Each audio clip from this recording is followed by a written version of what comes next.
তেলটা গরম হয়ে গেছে, এবার কড়াতে মাছ দিয়ে দেব।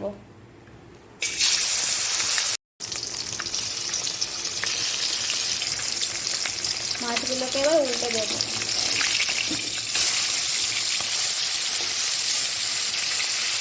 মাছগুলো আমি বেশি ভাজবো না, অল্প করে ভেজে নেব। আমার মাছগুলো ভাজা হয়ে গেছে, এবার তুলে নেব। বাকি মাছগুলো এইভাবে ভেজে তুলে নেব। এই ভাজা মাছ চারটে আমি কাঁটা ছাড়িয়ে নেব, ঠান্ডা করে কাঁটাটাকে ছাড়িয়ে নেব। এখন আমি এই মাছ ভাজা তেলের মধ্যে পেঁয়াজগুলো দিয়ে দিলাম।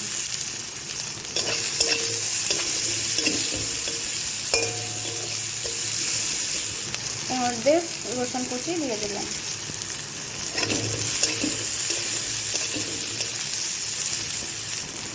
এবার আদা কুচি দিয়ে দিলাম। ভালো করে একটু ভেজে নেব।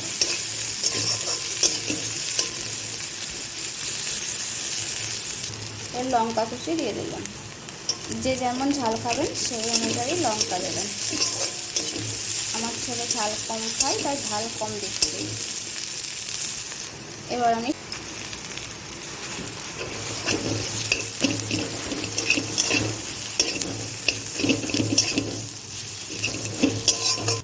পরিমাণ মতো নুন দিয়ে দেব, লঙ্কার গুঁড়ো, জিরে গুঁড়ো, ধনে পাতা কুচি।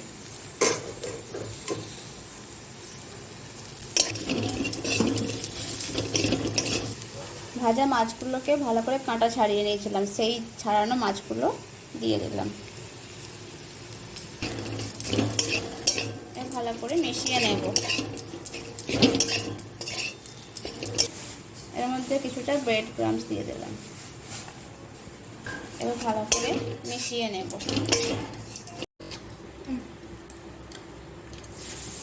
এবার মাছের কোপটাকে আমি এইভাবে গোল গোল করে নেব।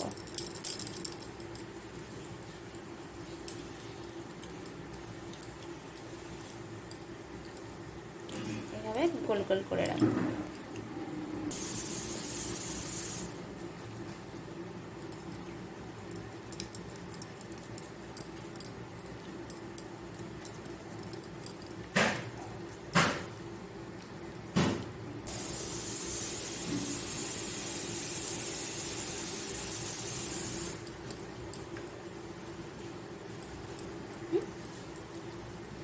আমার তেলটা গরম হয়ে গেছে।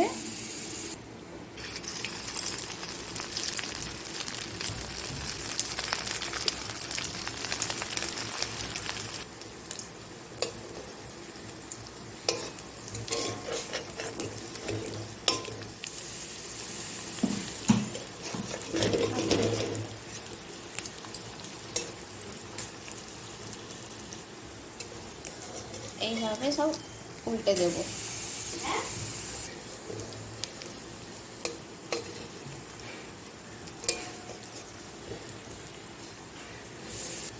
আমার এই রেসিপি যদি আপনাদের ভালো লেগে থাকে তাহলে একটা লাইক ও কমেন্ট করবেন। নতুন বন্ধুরা অবশ্যই সাবস্ক্রাইব করে পাশে থাকা বেল আইকনটি প্রেস করুন।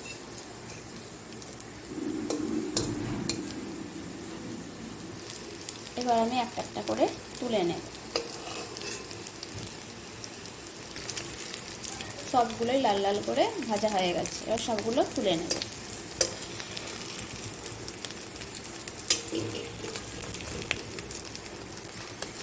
যখন আমার ছেলের মাছ খেতে ভালো লাগে না তখন এইভাবে ওকে বানিয়ে দিই বাড়িতে।